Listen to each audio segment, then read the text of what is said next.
Welcome to the WisMissus podcast, reading, writing, and roaming around Wisconsin, the Midwest, and beyond.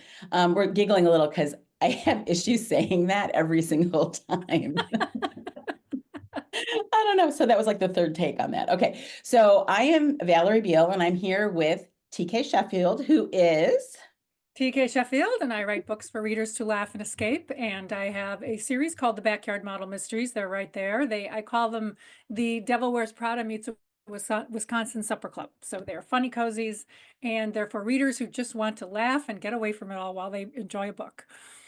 And that's very true. That is very true. I just finally got your review up for your third one in the series, Model Ghost. And you will laugh all the way through these books. So, so in addition to being an author myself, I'm also a book marketing publicity pro. I'm just taking what I've learned in previous careers and applying it to the publishing world. So we're going to be, I swear we are going to be really organized on this podcast this time. And we've realized that we haven't actually addressed sometimes the reading and the roaming kind of in each podcast, because we're not always roaming. So I wanted to start, so we're going to go in order with our little tagline, right? Reading, writing, and roaming. What have you been reading lately that you've been loving? I have got two books that I have been reading lately and loving. This is The Illusionist by Valerie Buchanan. She is a Blackbird writer. I'm a member of the Blackbird Writers. We're crime fiction authors. This is, I believe it's her fifth. It's her fifth thriller, and it is twisty. It's fun.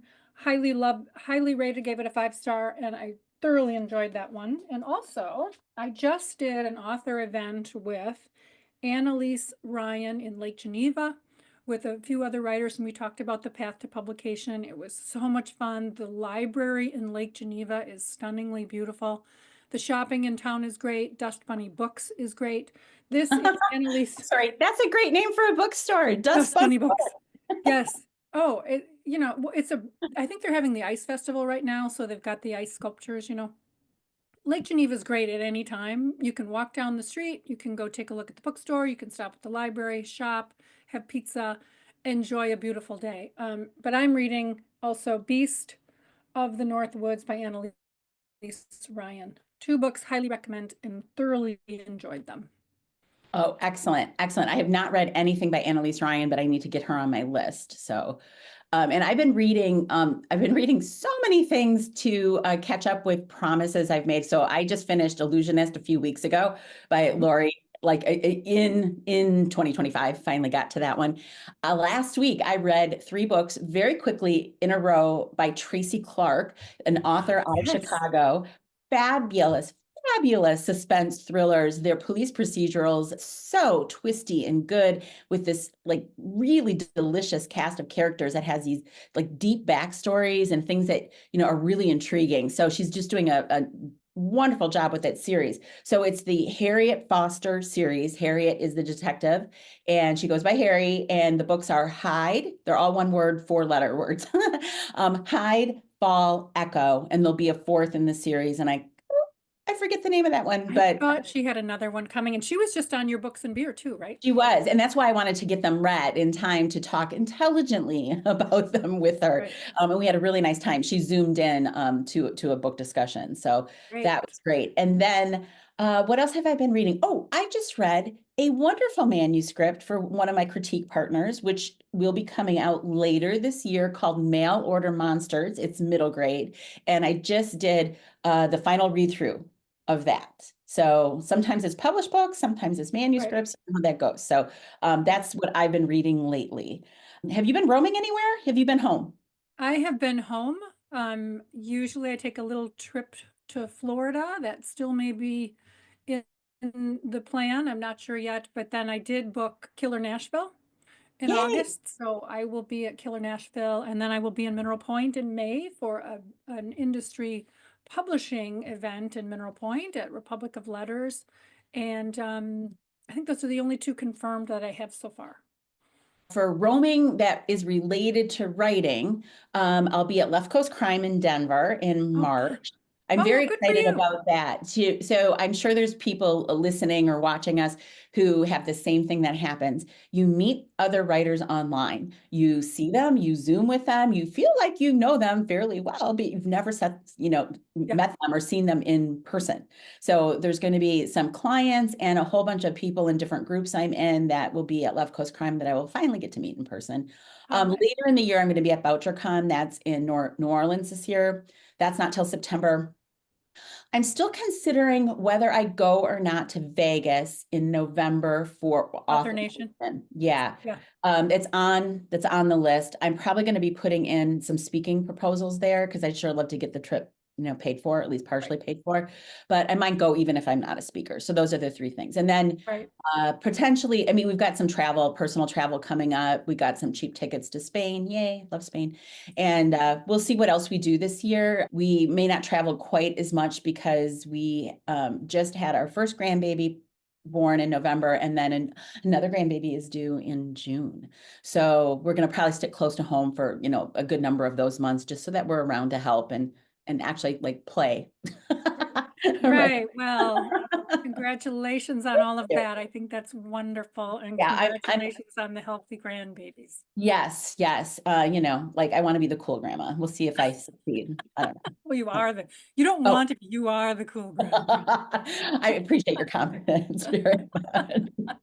But then really what we've been focusing on, which is probably why we're not really roaming much right now, is writing. I am curious, how much you want to talk about your current project, or if you want to embargo the details for later release, or if you want to talk about it or not talk about it. No, I'll talk about it because I love it so much. I call it cozy suspense. So it's pushing me a little bit forward away from the, the traditional cozy feeling. It's still got a mystery element to it.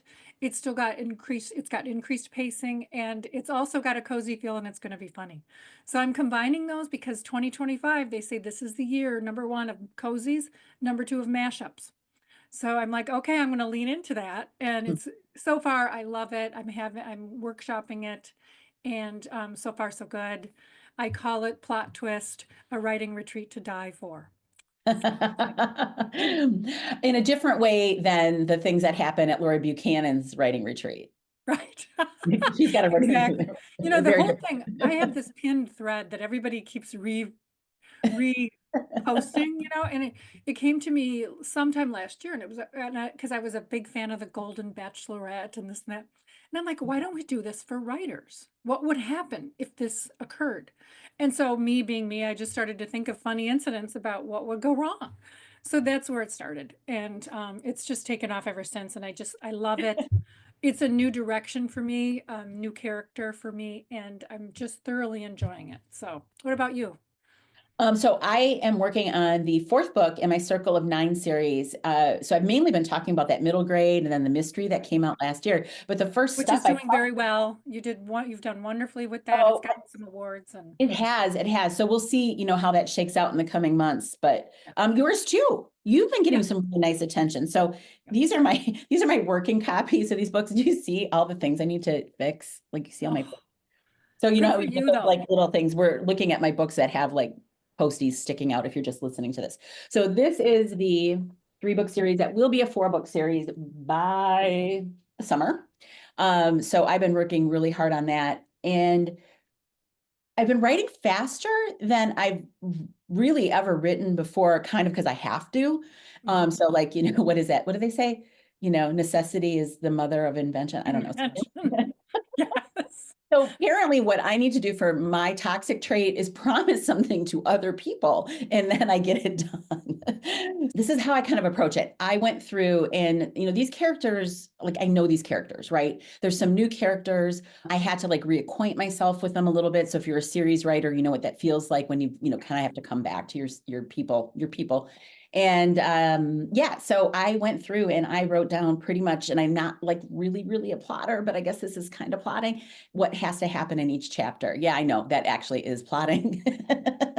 I like to say I'm a pantser, but you can't do that. You can't do that with a series where you have like so many things that are already decided for you. You have to be a little more methodical. So that's easy. You pick up when you go to your computer and you're like, okay, what did I write? Now what do I have to achieve next? And things move around, like, chapter is longer, then some stuff moves to the next chapter, but generally I know my story arc and I'm writing to it, but leaving room for the aha surprises. Oh, what would happen? Like when your brain gets, helps you and gets a little twisty. Right. Yeah. Right. And So, me, I'm a reformed pantser. I'm a plotter, and I just started a new series on Substack where I'm analyzing plot structure of a film because I feel like it's a one way you can just analyze structure in an hour and a half watching a popular film. So I'm just going to post my second one this week. I analyzed the book club starring Jane Fonda and Diane Keaton. oh, I haven't So, watched that yet. oh, it's fun. It's very Okay. fun. Yeah, I know. I'm surprised I haven't watched it, but okay. Yeah, and it's for me, it's a way of because I'm obsessive a little bit about learning. I I think as an author, you're always learning. You're always open to ideas. You're always open to how somebody introduced a backstory or how somebody, plotted a certain event. And Yes. so, I'm a reformed pantser. I love to plot actually, but not, you can still move things around in the fun and games section of your book. You can still have different things happen than you didn't expect. But in terms of the structure, the overall structure of the plot pretty much is always the same. There's a Yes. formula for genre fiction, basically. Yes. And so I just thoroughly enjoy that. But once you know that structure, I think you can write faster. I think you can. And I think too, like confidence wise, like I spent a lot of last year, like finishing my edits and stuff on books that had been finished before 2024, but needed that final like polishing. And I don't like to say practice makes perfect. Somebody else had a really good phrase the other day, was like, practice makes something else proficiency. Maybe that was it. Practice makes proficiency. Yes. Because, sometimes our stuff's not perfect. And that's like a really high threshold and can stop us from actually moving forward with publication. If we think, it has to be perfect, it can be a barrier, right, to moving things along. Right. Well, Mhm. and that leads us into today's topic, the hybrid versus indie pub.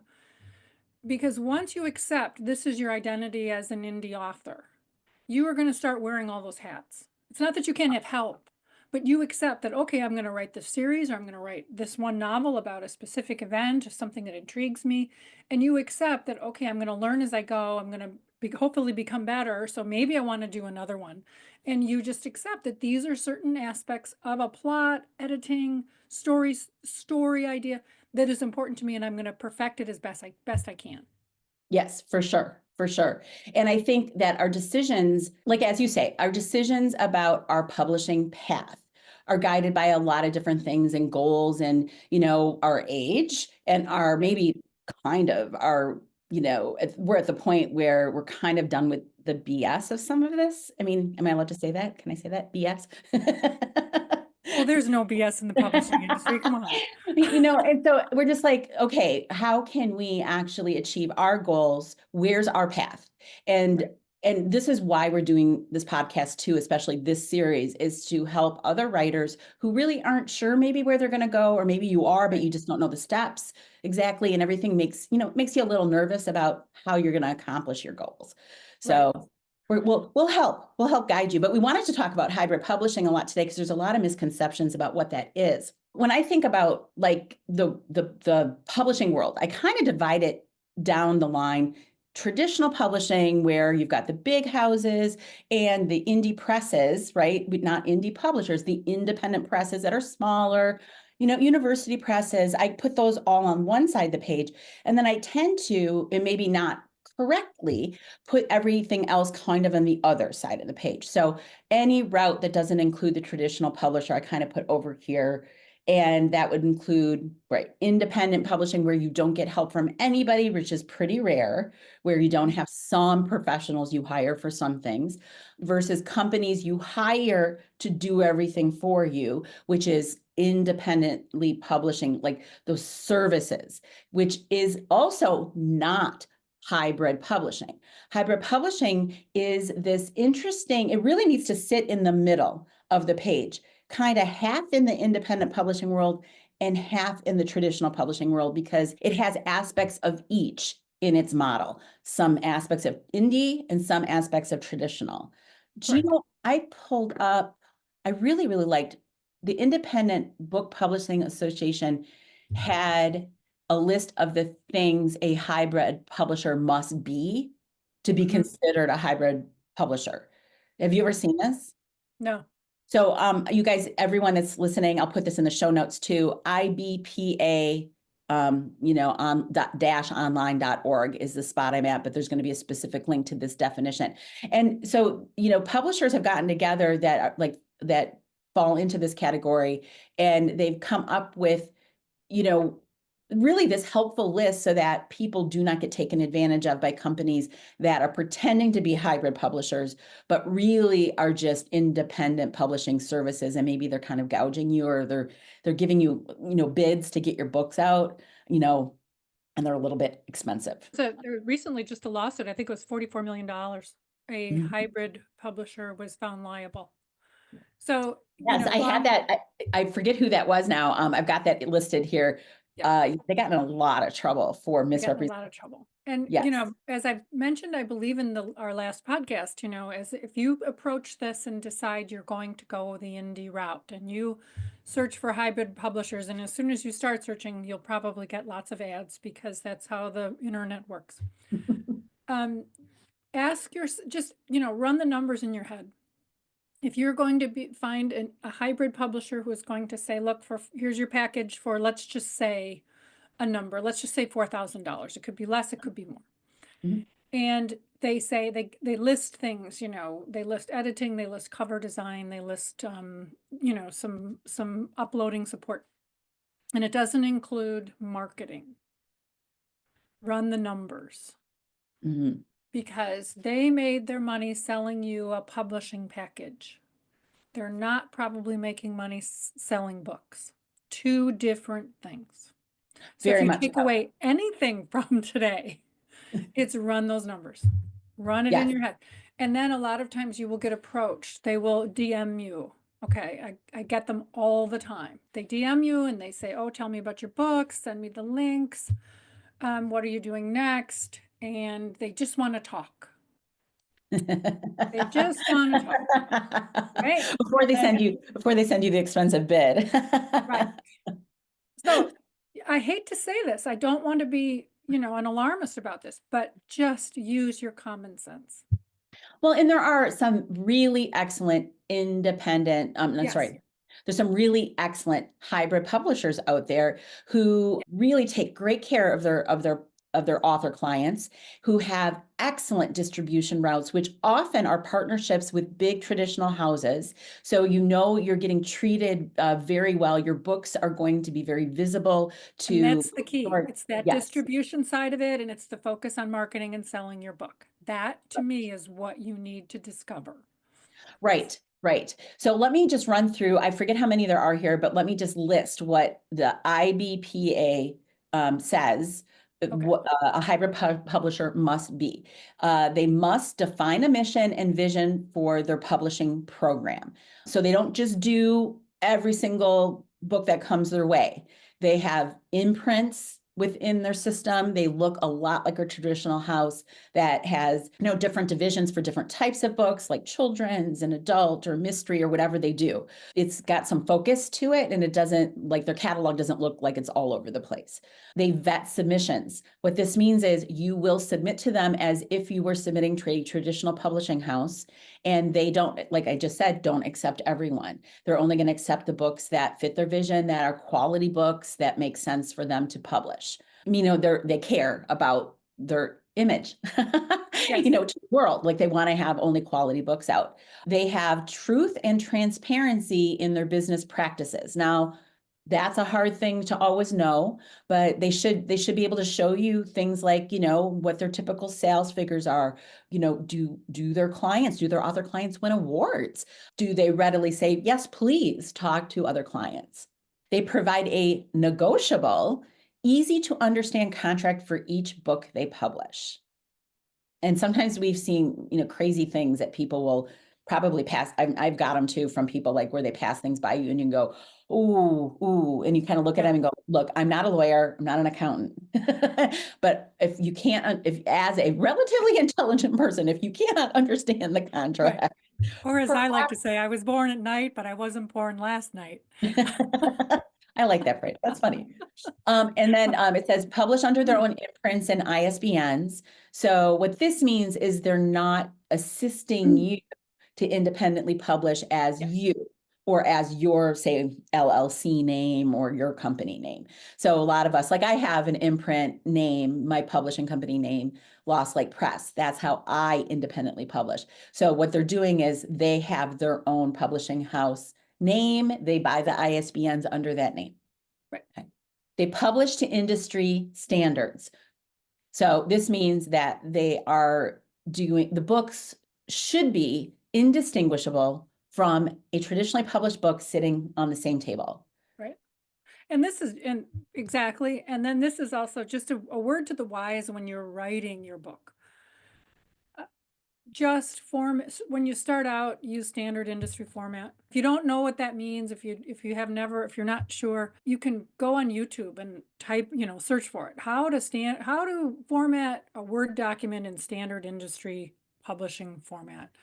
12-inch font, the 1-inch margins, just write in that. Or I write in Scrivener, which does it for me when I download. You can write it in Vellum, you can write it in Atticus.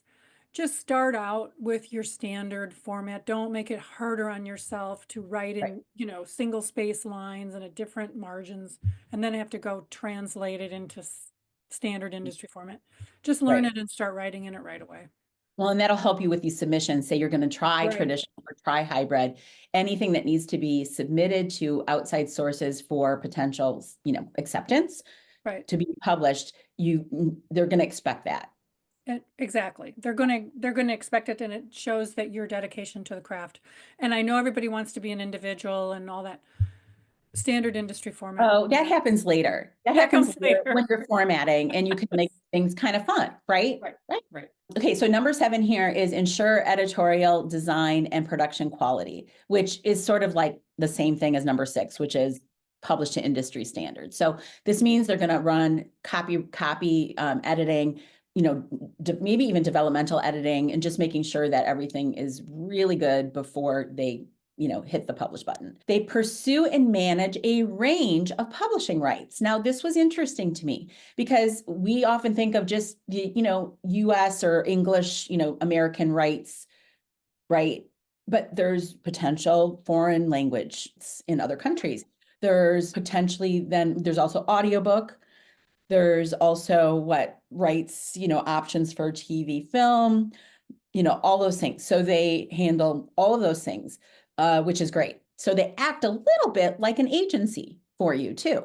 Right. Number 9 is provide distribution services. So this is what I'm talking about. They don't just use the print on demand systems that are available, which is what I use, and they're perfectly fine. But if you're working with a hybrid agency, they're going to use a distribution system that is more akin to what the traditional publishers use.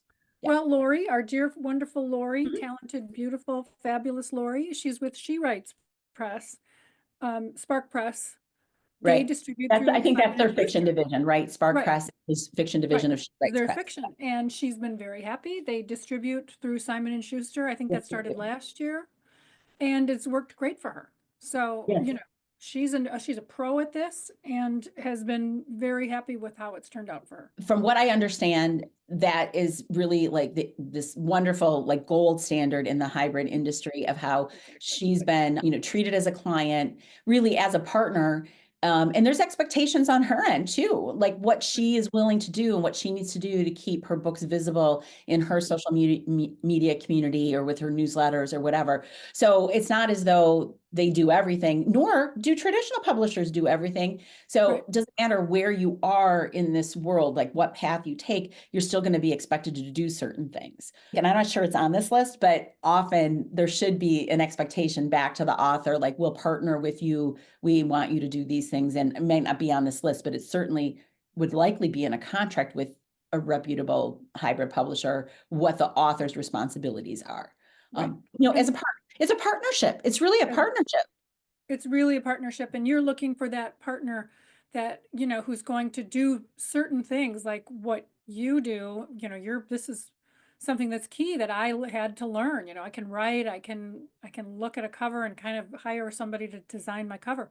But like uploading your keywords, your metadata, there's some behind the scenes data that's really important when it goes to uploading your work, describing your work, um, um, advertising your work, that you need to know. There's categories and keywords that are really important, and that is what you want your hybrid publisher, if that's the route you choose, you want them to be able to guide you in that sense. Well, and those are the professional behind the scenes things that most of us don't like to do. I kind of like to do it, and I do it for other clients, but like to get those keyword phrases right, to make sure your book description has the right phrases in it. So real quick, just so when we talk metadata, I'm going to kind of define that really quick. The metadata of your book they're the things that you upload into a system or that a publisher uploads for you. It would be, like we say, the categories that your book is being positioned in. Your entire book description is indexed as well. The phrases that you use to describe the content of your book, this helps you to be searchable or findable by someone searching in an online system for a book like yours. The subtitles, even part of your metadata, your author name and your title are also. So those are things if you decide to go the hybrid route, you want that hybrid publisher to be able to answer those questions, and you should ask them, Yes. And I have known what I consider people who think they're hybrid publishers, and I'll never name any names because everyone that I would be mentioning here really is doing their due diligence. They just maybe are in a different spot in their development of their company in a way, but sometimes they have not paid enough attention to metadata. And really that can make or break you, particularly in systems like Amazon. Right. Yeah. So, and unfortunately, no matter how you feel about Amazon, Amazon's the biggest bookseller in really the world. It's not as big in some countries as it is in the US. However, if you ignore the system in place at Amazon, do so at your own peril. So this isn't meant to intimidate you away from one choice or another. This is meant to encourage you to write the book. And then Yeah, please. when you get to that point, if you want a query to go traditional, that's great. If you choose, I'm going to go to find the best hybrid publisher that I can, like, Spark Press, great. If you choose to go, I'm going to go to Reedsy and hire my cover and hire an editor, that's my route. All of those things are available to you. We encourage you to pursue those. And we hope you can, this podcast helps you get there. For sure. For sure. There's two more things on this list. So there's 11 things on this list. Number 10 is demonstrate respectable sales. So this is where they are also transparent and they should be able to show you what the typical sales are for their books. You need to know that because you're spending money on this contract with them to provide these services. You need to know the outcome. How can I earn this money back? And then the last one, which I love, and I'd love to talk about this for just a little bit, is pay authors a higher than standard royalty rate. I don't know what that's going to be. It should be, okay, so I'm going to read this whole thing from IBPA because this is a very important, they put it at number 11. I don't know. I feel like it should have been up there further, but pay authors a higher than standard royalty. When compensation is based on royalties, a hybrid publisher pays its authors more than the industry standard. There's an asterisk there. Royalty range on print and digital books in exchange for the author's personal investment. Although royalties are generally negotiable, the author's share must be laid out transparently and must be commensurate with the author's investment. In most cases, the author's royalty should be greater than 50% of net on both print and digital books. And why that matters so much is obviously you're putting a lot of money down to have this help, this partnership with a reputable company to get a good quality book out into the world, into the hands of readers. But you'll probably also be doing marketing on your own a little bit. And the return on investment, say for Amazon ads or for Facebook ads, it's very difficult to get a positive return on investment in those systems if you are only earning, say, 25% of your royalties, if that royalty share is that low, which is not atypical for a traditional publishing contract. And because I'm not a lawyer and because I don't work in the entertainment industry in that way, where I advise people on that, these are just generalizations. And I don't want anybody to get like, you said, whatever. I'm not a lawyer. Like I should put that, the little ticker tape across the bottom of the screen. We are not we probably should, we're not lawyers. This is just advice. We're not naming names. This is just advice, and just writer beware. There is a website called It's Writer called Writer Beware. Please subscribe to Writer Beware. Victoria Strauss at Writer Beware. Amazing. She protects us. She finds the latest scams. She lets us know what they are. Yeah. Okay, just a second. I have to point out the cute little dog that showed up. Isn't he cute? For some reason, he came up on my Zoom, and I'm not quite sure how, but he looks like my old little wonderful Pomeranian, and I thought I'll keep him. So for anybody who's only listening, so when I logged into Zoom today, TK had this little graphic dog just hanging out and looking up at her adoringly up on the Zoom screen. And now I'm jealous because I do not have a little dog. He's my little buddy now. My little I'd probably pick a cat. So it would be really funny if I could find a cat and then we could go into the camera settings. And then I was just poking around, like I was playing with, blur the background, because I work out of my closet / office. And it was the first room we did when we remodeled this house, which still isn't finished, but this was, my husband just said, no, we're going to do your office first. And so here we are. But I was just playing around with the background, and all of a sudden I must have clicked a button and I have a little puppy dog who's my buddy now. I think we should all have a mascot. So, So the other thing that we mentioned this last time, and I linked these into my January Writers Forum over on my Substack. So I'll put these in the show notes too. There was a little bit of, not a controversy, but like a discussion and maybe kind of a course correction. So Jane Friedman puts out what she calls the key book publishing paths. This is 2025, 2026. It's a wonderful document. I will link it again. It was linked last month in our show notes for our January podcast. I don't know if this is the first time, but she had an updated hybrid press definition, I guess we call it. And I'm not sure if she's the owner, but she's somebody with She Writes Press, had written a rebuttal that she was frustrated a little bit with the way that was defined. And I'll link these things in there so you can read them yourself. And, just so that it's educational to see what happens in the publishing space. There's confusion as to what hybrid is, and there shouldn't be, because there is a set defined standard, which is the things I just read off that number. And in defense of She Writes, I have heard nothing but good things. So yeah. And she wasn't, Jane Friedman wasn't taking them to task or anything, but she was like making it sound like hybrid publishing is just like buying services, and it doesn't have that extra level of you should be you are submitting to them and getting accepted. And there's a higher threshold for, I would say, quality required. Yes, I would agree. So it's really, when I say I split like my brain on publishing into two halves here, we've got all the indie stuff and all the traditional stuff.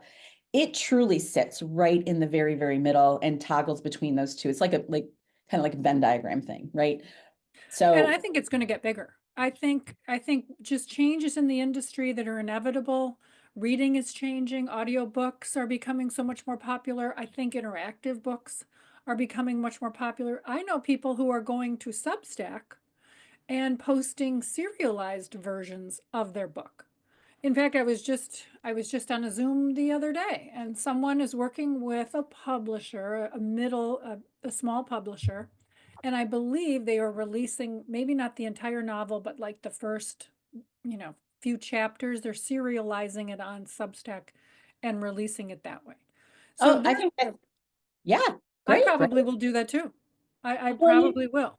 And you certainly can. And the only thing that I would caution anyone to do as a potential, maybe building the buzz up for the book strategy, that's a really good strategy. But if you are going to be with Kindle, if you're going to be in Kindle Select, meaning exclusive to Kindle with your ebook, and that means you're part of the Kindle Unlimited lending library, and then you get paid by the page read for the people who borrow those books. There's a rule. You can't have available more than 10% of the book on any other platform. So would they check it out? I don't know if they'd notice it, especially if they're in different chapters, you know, and you're using it that way. But Right. just be aware of that little like That's rule good out to there. know. The industry is changing very quickly. So I think the rise of the small publisher, hybrid model publisher, not that they're the same, right? We just defined them how they're Yes, different. yes. We don't want to confuse it. Right. So you've got your small publisher who's still traditional that you're not paying anything, right? But you're not probably getting an advance. And then you have the hybrid model. I think the hybrid model is going to grow. I think it's very important for you to educate yourself about what you choose to do with your work. And I think there are very valid reasons to go the hybrid way as long as you understand what you're getting into and you're not getting oversold and you do your due diligence. Right. And I would say if you are going that route, I would, gosh, if you could get 3 different bids There from you go. companies.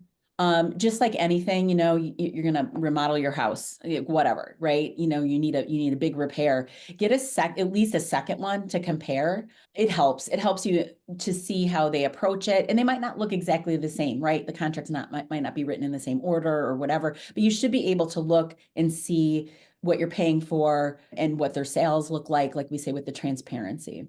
Right. I think that's a wonderful list that you read off. It's extremely important for authors to know what to look for, and that list covers it. And the other thing, my thing is to make sure that they have some kind of marketing plan that they're trying to give you, or they show an interest in selling books, and then make sure you're asking those questions about the metadata, the categories, the key phrases, the descriptions. Make sure that you're understanding what that entails, and that if you're going that hybrid route, you're getting help with that. Right. And you should, because that sets you up for your visibility in the digital world. And let's be honest, not all the books that people read are discovered in a bookstore. I mean, I love a good trip to a bookstore where I page through and find some, new things. But a lot of times we're busy, we live online. A lot of our lives are, we go to find a new book and we're searching in, digital bookstores. So that is the only way you're going to be findable is if your metadata is done well. Right. You can hire that done. Say you want to Yes. go completely indie, you can hire someone to do that or to double check your own work. There are systems out there that can help you do it right. I'm a huge fan of Dave Chesson over at kindlepreneur.com. I'll put that link in. He's got a program that I've purchased and I use for myself, for my clients, called Publisher Rocket. And I don't even know how all the programming works. That is not my forte, but it grabs the information off of systems like Amazon to tell us what the most competitive phrases are that match, our book topics and our book, tropes and genre or whatever. So I think this is a very, very valid option. And I wouldn't hesitate to do it. I'm very comfortable in my indie space right now. Like I know how to get certain things done, but I hire my book covers. I'm not an artist. I don't know what I'm doing, with a lot of that kind of stuff. Like, what's the expectation for a suspense cover or thriller cover, to just get it right. I hire editing done. Absolutely. Yes. I'm pretty comfortable with my interior formatting now, but if I run into issues, I would not hesitate to hire a formatter to help me out of, whatever corner I've, formatted myself into. If you're on a budget and you're organized and you like Readsy, for example, you can do it. You can do it, and you can do it in an affordable way. So that's an option open to you. For sure. Write a great book, and you can do it. So this is mainly about hybrid. I have one more topic that I don't think really fits in the rest of this series necessarily. So I want to just bring it up. I brought it up briefly in our kind of kickoff of the year. So this is our second episode of 2025. But the fact that so many traditional publishing houses have this sort of, I don't want to say secret, it feels secret, but they have this division that is cashing in on the independent published author. I'm going to read a few off. There was Author Solutions with Penguin Random House. So Hachette Livre, Livre, has Book Baby. And we've known Book Baby's been around a long time, and I did not realize Hachette owned it. But I also don't know if Book Baby considers them hybrid. I'm confused now. I might have to look that up and just put that in the show notes too. They may, because they have these packages, publishing packages. HarperCollins has something called Harlequin Self-Publishing, but it's also considered Author Solutions because they're under that umbrella. Simon and Schuster has Archway Publishing. I did not know that. Macmillan has Author House. And that's kind of it. There's probably some other ones that have some divisions, but they've realized there's money to be made, right? And we kind of lament the fact that, really it's marketability and, commerce that drive the publishing industry decisions.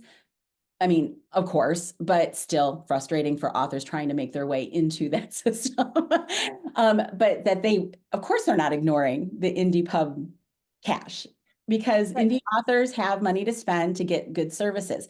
Now, I can't say whether any of these are bad or good. I know I've heard some things about some of them. You're going to always get complaints, but just be super careful if you're headed that direction to some of these bigger companies that are under the umbrella of one of the larger publishers, to make sure that they're, treating you right, and that they're doing all the things transparently the way that definition that we went through said they should be doing. Right. So, if you choose that route, good on you. We wish you the absolute best. For Tell sure. us about it. Join a group, because you can talk to other writers about what they're doing, their success stories, maybe their advice on some things that weren't so successful. Reach out and try and get that information, and have fun doing it, because writing can be extremely lonely. You can have imposter syndrome, and you can get a lot of negativity in terms of reviews and other things. So join a group that's welcoming and warm to you and encouraging, and listen to the podcast.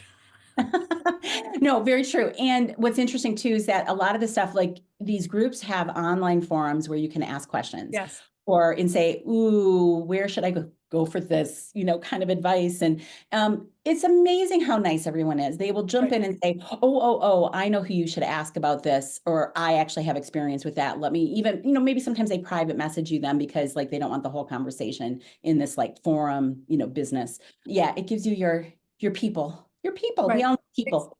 We all need people, reach out, and we're doing this. I've written 3 books and screenplays and this, that, and the other thing, and I love it. But you learn, it's really about the people you meet along the way.